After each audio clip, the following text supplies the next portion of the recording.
This is all intentional. For whatever reason, and I don't know who will be able to explain it to anybody, the Biden administration believes our border should be completely open.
Did anybody in this country know that we had a border crisis?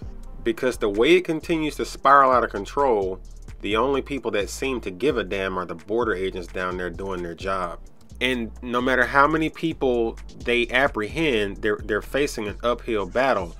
You have thousands of migrants crossing into this country illegally per day, but only like less than 200 get deported back to their country of origin.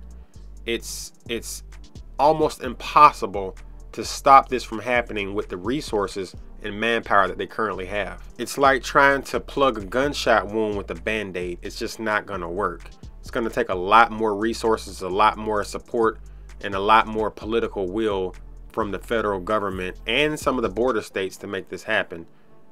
Texas, Arizona, New Mexico, and California, as we know, 2 of those states are Republican, 2 of them are Democrat, and all of them are being inundated with illegal aliens, and it's been happening for decades. This can all be traced back to the Hart-Celler Act. For those of you that don't know, please look it up. It was passed in 1965, and it has led to a substantial increase in immigrants from across the southern border. Now, the Democrat Party claims to be the party of immigrants. They claim they welcome everyone.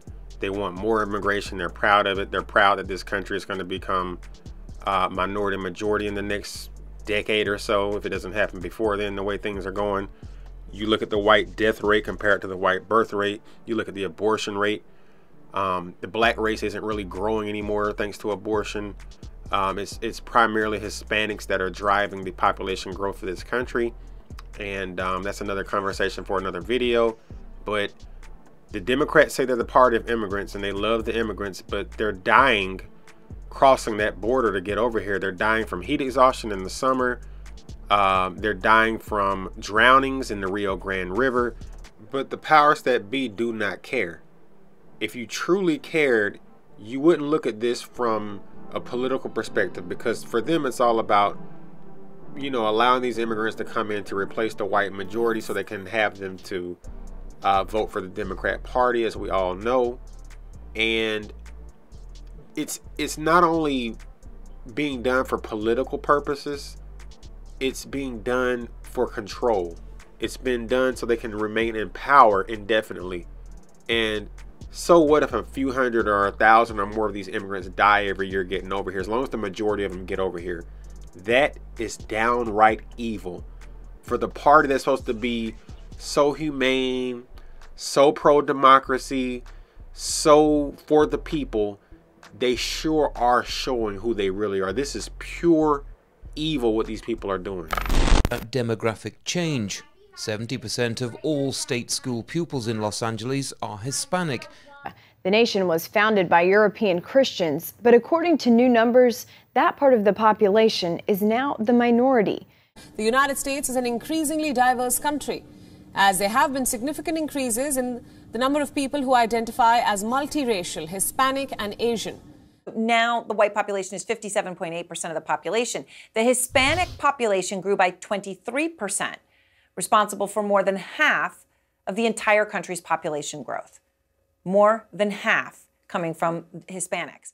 The only way we're going to have a great future in America is if we welcome and embrace immigrants. That's right, Chucky.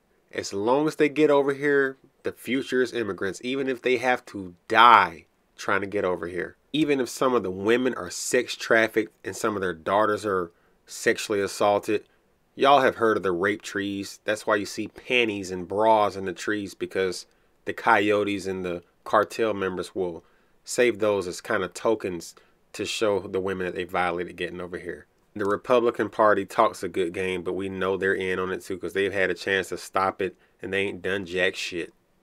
3,600 people a day. ICE is actually deporting 189 people a day.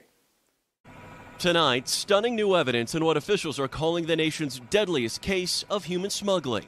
This empty trailer, now tied to the deaths of 53 men, women, and potentially children left packed inside.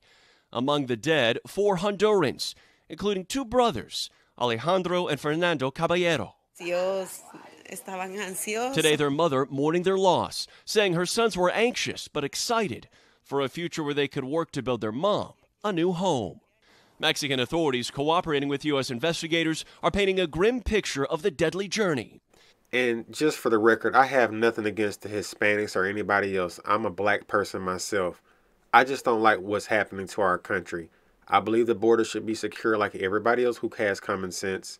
Most other countries would not allow this, and it just doesn't make any sense unless this was intentional, which we all know that it is. Secure the border, or our country will be destroyed from within. The country is going to be changed forever, culturally, demographically, linguistically, you name it. It's not going to get any better. It's only going to get worse. And the people that are allowing them to come over here do not care, just like the people who are crossing that river and crossing that border illegally do not care. They're both getting something out of the deal. The people that are crossing the border are getting a better life and oftentimes free stuff from the government, such as welfare and Section 8 housing, Medicaid, etc. And we, the taxpayers, stuck with the bill. It's only about one thing for the opposition party, and that's control.